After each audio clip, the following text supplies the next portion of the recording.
സൈസും ബാക്ക് സൈഡിലേക്കുള്ള സൈസും നമ്മൾ എന്ത് ചെയ്യും പാറ്റേൺ ഇതേപോലെ നിങ്ങൾ കട്ട് ചെയ്ത് റെഡിയാക്കി വെക്കും.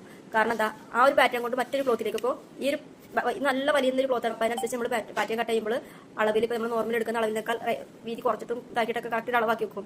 അതേ അളവ് മറ്റൊരു ക്ലോത്തിൽ കൊണ്ടിട്ട് നമുക്ക് സ്റ്റിച്ച് ചെയ്യാൻ പറ്റില്ല, അല്ലെങ്കിൽ കട്ട് ചെയ്യാൻ പറ്റില്ല. കാരണം എന്താ അതിൽ പക്ഷേ വലിച്ചിട്ട് കൂടുതലില്ല എന്നുണ്ടെങ്കിൽ അതിൽ നമ്മൾ കൂടുതലായിട്ട് ക്ലോത്ത് എടുക്കണം. അപ്പോൾ അതാണ് ക്ലോത്ത് വ്യത്യാസം. എനിക്ക് കണ്ടില്ല, എനിക്ക് ഇഷ്ടമുള്ളത്.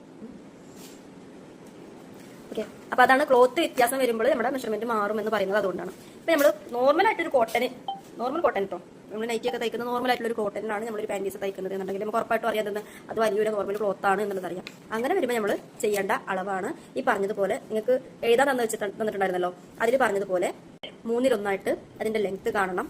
ആ ലെങ്ത് നമുക്ക് കിട്ടിയത് എത്രയാണോ അതിന്റെ 1/3 നമുക്കതിന്റെ ബാൻഡിന്റെ ലെങ്ത് ഉണ്ടല്ലോ, സൈഡിലേക്കുള്ള ലെങ്ത് ഉണ്ടല്ലോ, ഹിപ്പ് തൊട്ടിട്ട് നമ്മുടെ സീറ്റ് വരെയുള്ള ലെങ്ത് അത് കാണണം. അതിന്റെ 1/3 ബാൻഡിന്റെ ബാക്കിലെ ബാൻഡ് ഫ്രണ്ടിലെ ബാൻഡിന്റെ വീതി വ്യത്യാസമായിട്ട് കാണേണ്ടത്. അത്ര തന്നെയാണ് നമ്മുടെ ക്രോച്ചിന്റെ വിടുത്ത് മാർക്ക് ചെയ്യേണ്ടത്. അതേപോലെ ബാക്കിലെ പീസിനും ഫ്രണ്ടിലെ പീസിനും ഫ്രണ്ടിലേക്ക് വരുന്ന ഒരു കട്ടിംഗ് ഉണ്ടല്ലോ, സൈഡ് കട്ടിംഗ് ഉണ്ടല്ലോ, അതിന്റെ ഡിസ്റ്റൻസും ഈ പറഞ്ഞ മൊത്തം 1/3 കാണുന്നത്. സിമ്പിൾ ആയിട്ട് നമുക്ക് കാണാൻ പറ്റും. അപ്പോൾ ഓക്കെ, ഇനി നമ്മൾ നോർമൽ കോട്ടണിൽ കട്ട് ചെയ്യുന്ന സമയത്ത് ഈ വീതി കണക്കാക്കുമല്ലോ, നമ്മളിതുവരെ നീളത്തിൻ്റെതും മറ്റുള്ളതൊക്കെ പഠിച്ചത് വീതി കണക്കാക്കുമല്ലോ, അതും ഈ പറഞ്ഞതുപോലെ 1/3 കാണേണ്ടത്. അത് കോട്ടണിൽ വരുമ്പോൾ, കോട്ടനല്ല നോർമലി വലിയാത്ത ക്ലോത്തിൽ വരുമ്പോൾ 1/3 കാണേണ്ടത്. വലിയുന്ന നല്ല വലിയ പനി ക്ലോത്ത് പോലൊക്കെ ഉള്ളത് നമ്മൾ പാൻറ്റീസിന്റെ പറഞ്ഞ പോലുള്ള ക്ലോത്തുകളൊക്കെ വരുന്നത് വലിയ ക്ലോത്താണ്. അതിന് 1/3 കാണൂല. നമ്മുടെ ആ റൗണ്ട് അനുസരിച്ചിട്ട് അതിന്റെ 4/1 കാണും. ചിലപ്പോൾ അതിൽ നിന്ന് കുറക്കും. കാരണം എന്താ വലിവ് കൂടുതലുള്ളതിന്റെ പേര് ചിലപ്പോൾ അതിൽ നിന്നും കുറക്കും. എന്നാലേ നമുക്കത് പാൻറ്റീസ് റൈറ്റ് ആയിട്ട് കൊടുക്കുള്ളൂ. അത് ക്ലോത്തിന്റെ സ്വഭാവം അനുസരിച്ചിട്ട് കുറക്കാം. ക്ലിയർ ആണോ?